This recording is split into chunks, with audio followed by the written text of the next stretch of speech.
It was the deadliest attack on American ships since World War II. 34 sailors were killed aboard the USS Liberty after Israeli fighter jets fired on the Liberty during the Six-Day War back in 1967. So why don't more of us know about the story of this ship? Well, a father and son team are trying to change that. We are joined now by John Scott, who was an officer on the Liberty and the damage control engineer, and his son, James Scott, an investigative writer and the author of Attack on the Liberty. Gentlemen, thank you both for coming in today. John, I have to ask you, what was that day like? Well, it started off, it was a great day for me. It was my 24th birthday, June the 8th, 1967, and I was looking forward to a good day. The weather was great. I had the 4 to 8 watch on the bridge that morning. Got to see the first light of the day and got to spot the first observation plane that came out from Israel to fly around the ship and identify us and take back off towards Israel. And other than that, it was just a great day until out of the blue we got attacked. And obviously many casualties there. The attack was fast and furious, and it looked very much like the Israelis wanted very much to sink the ship and leave no survivors, which we know in retrospect was exactly what they intended. And so there was some premium on getting an SOS out. Israeli planes are strafing the deck. They're pouring napalm on the deck. And this courageous guy from Texas just goes out there, finds one end of the antenna, realizes that there's a cable that's been destroyed on the deck, goes back, gets some, I say, baling wire. The commander of the 6th Fleet issued these instructions to send the jets, and they were sent. Now, bear in mind, the casualties were severe, but not as severe as they ended up being, because most of the crew, of course, was below deck, including those from NSA or seconded to NSA who were intercepting the Egyptian, Russian, and, dare I say, Israeli communications. So after Admiral Geis set his fighter bombers off the carrier, all of a sudden he gets this message from McNamara saying, call those jets back immediately.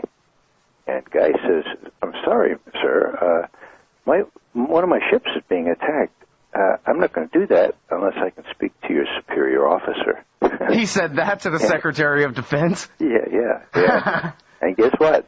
LBJ is on the other line. And Yep, and he gets right on.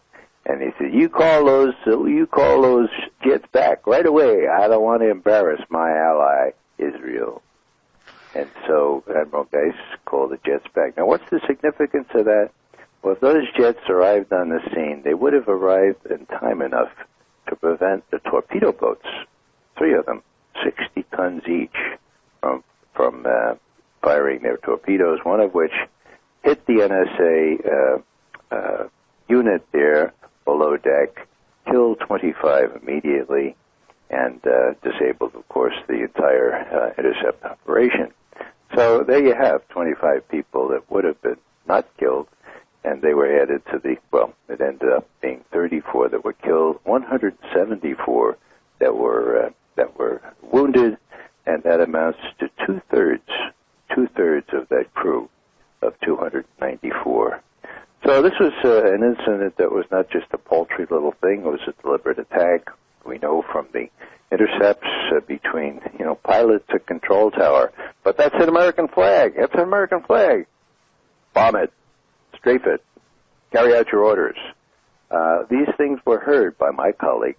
I was on sort of active duty, you might say, at the CIA at the time. And I know that my colleagues heard the attack.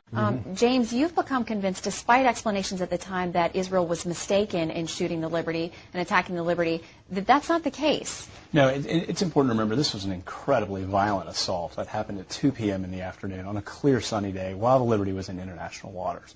It would go on for 67 minutes approximately, and at the end of that, 34 Americans would be killed and 171 injured. Essentially 2 out of every 3 men on board the ship would either be killed or injured. And Israel would say it was an accident and that it was a friendly fire incident. But for policymakers back in that time period and for senior Navy officials, that defied logic. I mean, the circumstances of the attack, the prolonged reconnaissance that morning, the great visibility, and the length and duration of the attack tended to dispute that idea in the eyes of many senior American officials. John, what do you think would have been the motivation if indeed Israel did know? Well, I think they knew from the vast arrays of antennae on our ship that we were a spy ship. And I think that was probably fairly common knowledge. I guess any assumption I would have would be that they figured we were spying on them and that we were possibly going to relay stuff back to Washington that might prevent them from doing, further invasions into neighboring countries. That's just my guess. I don't know the real motives, and I don't think anyone at this point knows for sure. Ask you this. Sure. They must have had some real good reason to want to attack an American boat, because just think, if the truth got out to the American people at large that Israel had committed an act of war such as this, then that could cost American support for Israel over the long term. I mean, this is a major gamble they were playing. Why in the world would Israel do such a thing, Ray? Why they did it? There are two reasons that I give equal possibility to. First one is that their plan was to take the Golan Heights starting on the 9th of June. This was the 8th of June. They couldn't communicate with their forces up there in Golan Heights without the Liberty intercepting the messages. And so, what do? Well, if you're pretty sure that the U.S. is going to have to let you off on this, you destroy the ship, you sink all the tapes as well, and you destroy all the survivors, so that you can go up on the Golan and not give the U.S. the opportunity to bang on you again, say, look, don't do it. In other words, in the Israeli frame of mind, it was better to ask for forgiveness rather than for permission. And that's precisely what they did. They went up on the Golan the next day. They didn't want us to know about it. They didn't want us to interfere with their plans. And that's one explanation. Now there's another. And this is sort of gory. There is Al-Arish, which is up about 1,000 prisoners. And prisoners are a real pain, in Sinai. You have to feed them, you have to give them water, and it's a real pain. And so what happened here, according to Bamford and these eyewitnesses, is that Egyptian prisoners of war, there are about 300 or 400 of them in the coastal town of Al-Arish there in the Sinai, they were lined up, they dug their own graves, they were shot, and that's the way they took care of the Egyptian prisoners. Now, the Liberty is patrolling directly opposite Al-Arish, okay, in international waters, but with an easy range to pick up the intelligence on what's going on there, okay. Line of sight, I mean, you could see the Liberty big as it can be right off the shore. Now, the Israelis were well aware of that, and that wouldn't be terribly good PR to get back to the U.S. Yeah, it's better to commit 2 war crimes than 1. It's better to strafe Americans, attack Americans, and strafe them in their lifeboats than slaughtering a bunch of Egyptians, which obviously Americans don't care about anyway. Yeah, well, if you achieve both, then you suppress all the evidence. And I should comment about why this is so important right now in terms of the American-Israeli relationship, and Admiral Mullen's reference to the USS Liberty last year when he went to Israel and so forth. Yeah.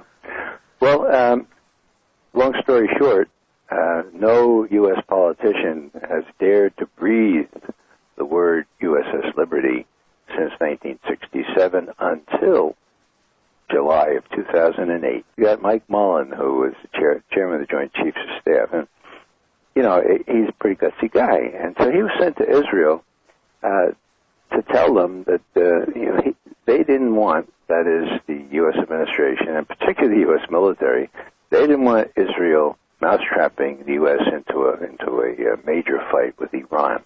So what Mullen was hell-bent and determined to prevent was the Israelis doing this last summer when Mullen goes there and he says, look, if you're thinking about perpetrating a little provocation, like say in the Persian Gulf, don't even think of it. Because you know what? We know what happened to the USS Liberty on June 8th, 1967, and it ain't going to happen again. Do you hear me? Now, why is that gutsy? Well, it's gutsy because it's the first time any U.S. official braced the Israelis. They know that Mullen knows, not only that Mullen knows, but he's not going to happen again, okay? Because, you know, if the chairman of the Joint Chiefs says, look, don't do it, this time that gives a little weight to the warning. Mm-hmm. He said, the evidence was clear. Both Admiral Kidd, in charge of the investigation, and I believed with certainty that the attack was a deliberate effort to sink an American ship and murder its entire crew. Not only did the Israelis attack the ship with napalm, gunfire, and missiles, Israeli torpedo boats machine gunned 3 lifeboats that had been launched in an attempt by the crew to save the most serious wounded. That's a war crime. Let's get this.